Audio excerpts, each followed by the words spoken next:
Just as a warning at the beginning of this video, I'm probably going to bruise some of your egos.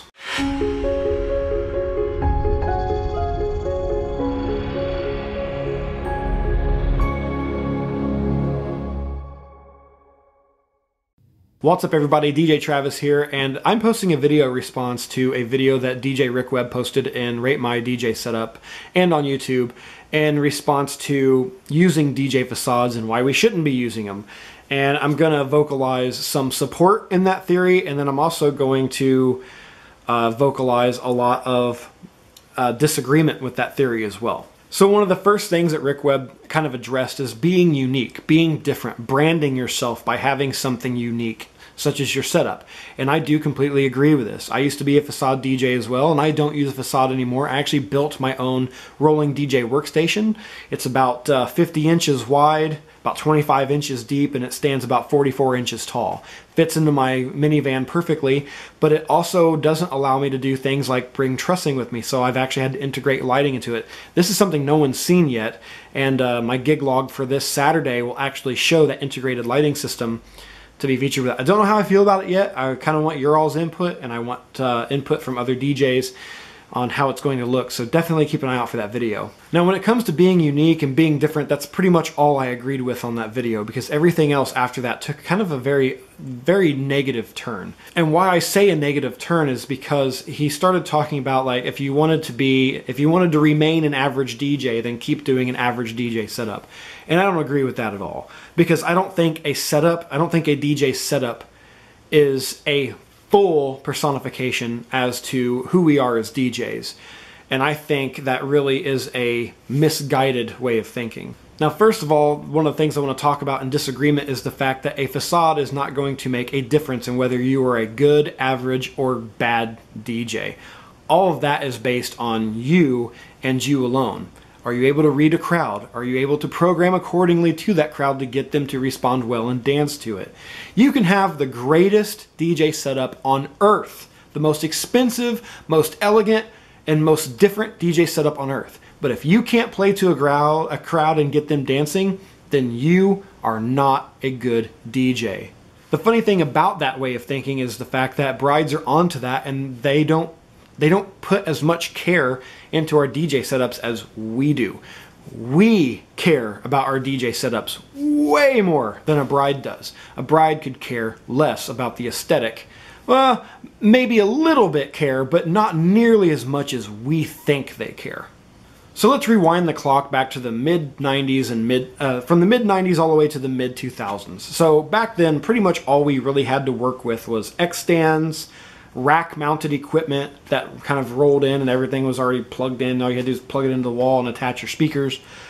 But the most common setup that we used was either venue furnished table with a table skirt and tablecloth, or we brought our own table with a tablecloth. There really wasn't any other options other than rack-mounted rolling carts that went around, and even they weren't that attractive. Then the Scrim came along, the table Scrim, and this was a much more elegant way of displaying your setup, because it made the lines a lot more cleaner and smooth. This is also around the time that tripod scrims were coming out, so you could add the tripod scrims, and it added more width to your setup and made it just look a little bit bigger but more elegant. And then the Facade came out. The Facade came out in a couple different variations, and a few of them were not very successful. One of the variations was this table topper that was telescopic, and you could run your cabling. Sorry, I've got a 8 and 9 month old getting ready to wake up.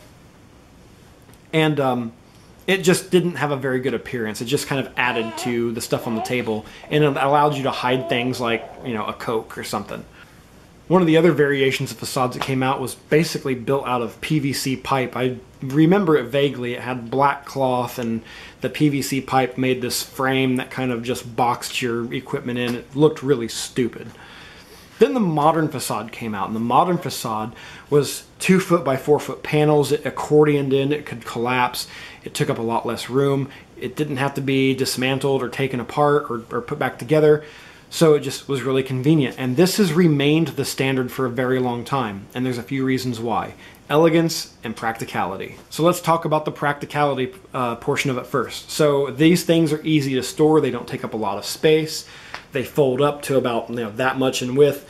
So you're able to fit a lot of equipment into a relatively small space, so you can carry things like subs without needing a pickup truck, a van, or a trailer. You could use a 4-door sedan and still be able to transport all of your equipment with a Facade. It's a very practical way of setting up. It's also nice the fact that you could just drop your cables where they lay and you don't have to worry about cleaning up a huge cable mess. The Facade hid all of that for you. And the elegance factor, it looked great. It still does. There's a reason why we still use them, because Facade setups still look incredible. You're able to uplight and backlight them and do all kinds of awesome stuff that you just can't do with a black tablecloth. When you strip a DJ down to its bare bones, what is a DJ supposed to do? We've got 4 main key components that clients look at when it comes to hiring us. One of the first things that clients ask about always is performance. This is their #1 priority when it comes to booking a DJ. Are you going to be able to keep our dance floor full? Are you going to be able to engage the crowd and keep the energy high and fun? This is their #1 priority when it comes to booking a DJ, whether it's for a wedding, a quinceañera, a birthday party, an anniversary. Anytime there's a DJ involved, typically they're looking to have some dancing. So their #1 priority is performance. Typically in a wedding setting, at least, the second priority for them is the MC ability of that DJ. Can that DJ command the attention of the audience? Can they get them to engage with the events that's happening in the room? This can be almost as important, if not in some cases more important, than the performance aspect. The third thing clients kind of prioritize when it comes to hiring a DJ is the sound quality. Do you have a sufficient sound system to be able to accommodate our event? Does it sound good? Is it going to be crystal clear with the vocals during speeches? Is the music going to sound good? That's the third thing that they're prioritized with. The last thing is the aesthetic of the setup, in most cases. So to make the blanket statement that if you want to remain being an average DJ, then keep your Facade, or if you want to be the average DJ, then just use the average DJ Facade, it's a completely misguided theory. So at the very beginning of the video, I told you I was going to put in my 41 cents. Well, this is why I'm doing that. 41 cents is comprised of 1 quarter, 1 dime, 1 nickel, and 1 penny. This kind of represents the priorities a bride sets when it comes to hiring a DJ for her wedding. So the first thing is the quarter. This represents our performance. This is the most important aspect to the bride. Can you keep our dance floor full? Are you fun? And are you energetic? Those are the #1 questions I get asked from brides when it comes to hiring me as a DJ. The second priority, which is the dime, is our MC abilities, our speaking skills. Do you have good speaking skills? Are you able to introduce us in our bridal party? Do you command the attention of the room when you speak? This is very important to brides.